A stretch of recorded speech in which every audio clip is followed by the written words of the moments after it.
All right, it is time for Lab 4, and before I explain it, I want to tell you that from now on you're allowed to work in groups of 2, just pairs, no more than 2, on your labs going forward. All right, so you can just assume that I'm going to allow pairs until the end of the semester. I think that's what I'm going to do. And so if you choose to work in a pair, I still want each of you to submit separately to the autograder, because then it's still easy for me to give you a grade in the way that I'm already doing. And though I do want you to add a little comment maybe at the start of all of your code files to say who you worked with. All right, so please do that so that when I see identical code, like alarm bells don't start going off in my brain. So just make sure you tell me who you worked with, if you worked in a pair. And yeah, if you have any questions about how to like efficiently give code between you and your partner, there are ways, and I can help with that. So yeah, go on Discord if you like. Shout out there if you want to search for a partner that way. I can just also make a list if you'd like to give me your name, whatever you would like. So yeah, feel free to work in pairs. It's not required, but it is now allowed. I wanted you to like get up to speed and learn how to do things yourself first, but now pairs are okay. So yeah, let's talk about the actual lab now. So this one's like vectors and also some file stuff, which is exciting. So I've given you 3 files for this lab, one of which is not code. One is the entire works of Shakespeare. That's pretty fun. So legitimately the entire works of Shakespeare, all the way from the sonnets to like the last whatever play that he wrote. It's like 125-ish thousand lines. All right, so that's what you're given, and you're going to work with that in your first part of your lab. All right, so here is a program that I want you to write in the first part called, that's the longest word file.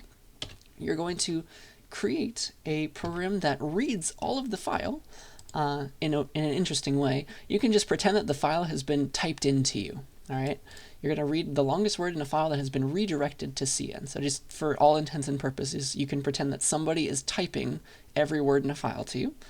And so you want to read every word in the file and figure out what the longest one was. All right, that's what you're going to do for this program. So yeah, you just want to keep reading words as long as there's still words in the file that's being typed into you. And there's a way. All right, there's a secret way, and I've already given that to you. It looks very weird though. All right, so what you can do is in a while loop, you can put a read in from CN into a string variable. All right, this looks very, very weird, but this is possible. And so what this while loop does, is it will get a new word into this word variable, and it will give back true if it got that word successfully. And it will give back false if it failed, which meant it was at the end of that file. Isn't that cool? So yeah, essentially like you have a while loop that looks like this, and then in your body, you just put what you want to do with that word that you just successfully got, because it will only run the body if it successfully got a word. It will give back true. Isn't that crazy? So yeah, eventually it'll become false after you've hit every word. So yeah, the comments are helping with that as well. So like the first thing is, yeah, I've made room for this current word. Then here's the loop. What you have to do is like use this. You're going to CN into the current word variable as long as you can, and just like pretend in the body that you got a word, because that's what's going to happen. It's going to be true every time you got a word successfully, and so like check to see if it's the longest one or not. All right. So yeah, just keep on updating your guess for the longest word. It's like a maximum problem. And then once you've figured it out, you will output the longest word is, and then whatever it was. All right. So this is how you give once you compile as normal, the way that you give a file to your program as input that works with this kind of loop is you use the less than sign. So you run your program, and then you say less than, and then you give your file name that you want to type in as if it were typed on the keyboard into your program. That's how you redirect a file into your program's input. Okay, that's how that works. And so you can do with Shakespeare, and apparently the longest word in Shakespeare is this one. All right, see it printed there. And so you should also be making your own files so you can try this for your own files. Okay, so that is, I think that everything that I wanted to tell you about that one. So this loop looks a little weird, but just like pay attention to the comment. It will just run every time it successfully gets a new word into the current word variable. And that's a new one that you want to check and see, hey, is that the longest one? See how it compares to your current guess of the longest word. That's going to be the algorithm.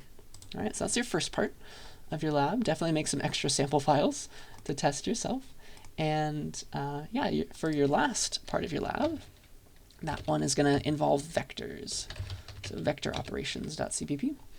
And also command line arguments. Hoo-hoo, look at them. There's your command line arguments, argc and argv. So here, for this one, you're going to get a bunch of numbers from the user, not after the program starts, but before the program starts. They're going to give you those numbers in the command line arguments. Do you see that after the name of the program? That's what you're going to get. And so your job is to put those numbers that the user gives you. Remember that they're just C strings right now because argv is an array of C strings. You need to convert them to ints and then get them into a vector in that order. So like put the 1, the 2, the 3 in a vector. Put the 2, 5, 4, 0, 3 in a vector. So get those numbers into this V that I made for you. Oops, what have I done? Get those numbers into this V. All right, and that's your goal. Read all the command arguments. Don't include the name of the program, of course. So start here and get all those numbers into a vector in order by pushing back. All right, and then after you've done that, you're going to perform these operations. You're going to find the minimum of all the values in this vector, minimum, the maximum, so like 3. And then you need to save the index of where those things were. So like 0 was the index of the minimum, 2 was the index of the maximum here. And then you're also going to save and figure out the second smallest element in your vector and the second largest element. It could be the same. And you can assume that there will always be, in my tests, at least 2 numbers so that a second thing always exists. Okay? So never try it with just 1 number. At least you need 2. So 2 or more. So the second smallest and the second largest is the 2 in this example. But the vector didn't have to be in order. So you're still going to compute like the min, the max for this one. It's still 0 and 5, or it is 0 and 5. And then the indices of the min and the max, those are important, right? So the 0 is at index 0, 1, 2, 3. See that? And then the max was at index 0, 1. You'll need to save that. And then also the second smallest and second largest, you don't need the indices for those, but you just need to figure out which ones they are. So apparently the second smallest wasn't 0, is the one after 0 is 2, and then the second largest was the one before 5, so 4. So that's, you're going to have to figure out how to get those, all right? So that's your goal. So print out the min, the max, the indices of the min and the max, and the second smallest and second largest elements. I also want to say that duplicates count as separate elements. So for example, if somebody gave you, just really quick, can I type this somewhere? I don't know. If your input was like / run thing, vector operations, and somebody gave you 1, 1, 2, this second one is separate. So this one is the second smallest right now. Does that make sense? Even though there already was another one, this is the second smallest and the second largest. It counts. Duplicates count as separate elements. That'll make your life easier, actually, so you're welcome. So that's what I wanted to say there. And yeah, I think that's all I wanted to say. There's a hint in the comments somewhere for part of this, all right?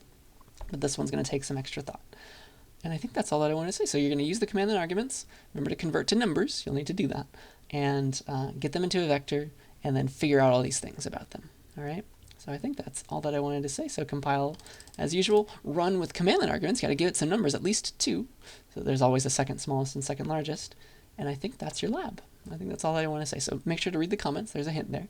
And yeah, you'll just turn in your files. I have Shakespeare on my end. You don't have to turn in Shakespeare, just your code that you wrote, please.